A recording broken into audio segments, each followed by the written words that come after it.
Salam Rahayu, salam pecinta keris Nusantara. Kembali lagi bersama Gudang Pusaka atau channel Gudang Pusaka, gudangnya benda-benda pusaka. Ya, kali ini kita akan review tentang bagian-bagian dari keris pusaka. Ya, seperti ini. Coba depan.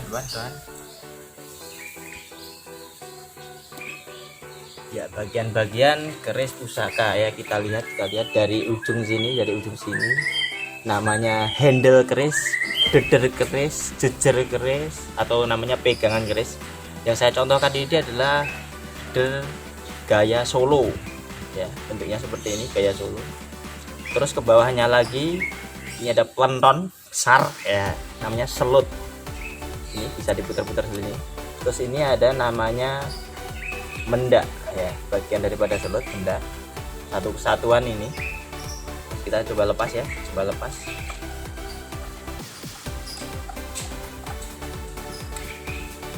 bisa kita lepas ini ya, handle seperti ini.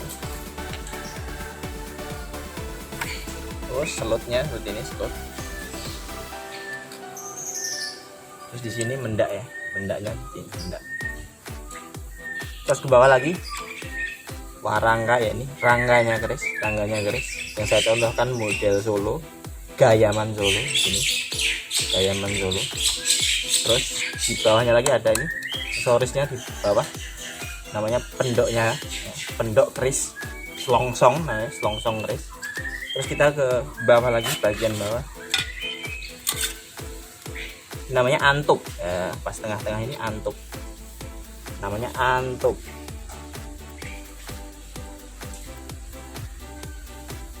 Terus antop ini ya, modelnya iras, lurus tanpa ada sambungan sama sekali.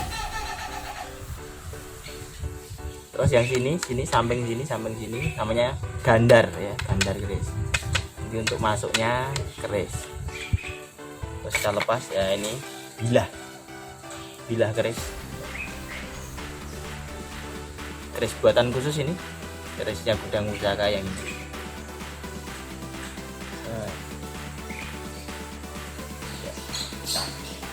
Taruh di sini, taruh di bawah,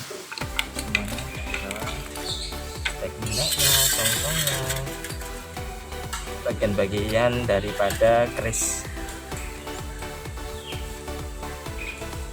Ya mungkin ini dulu lor, sedikit review kita kali ini tentang bagian dari keris.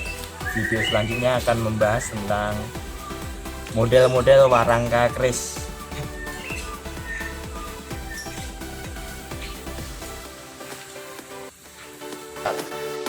Tanpa adanya pendok,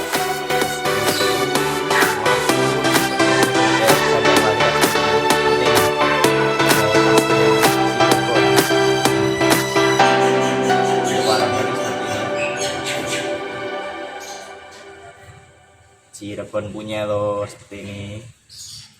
Lanjut.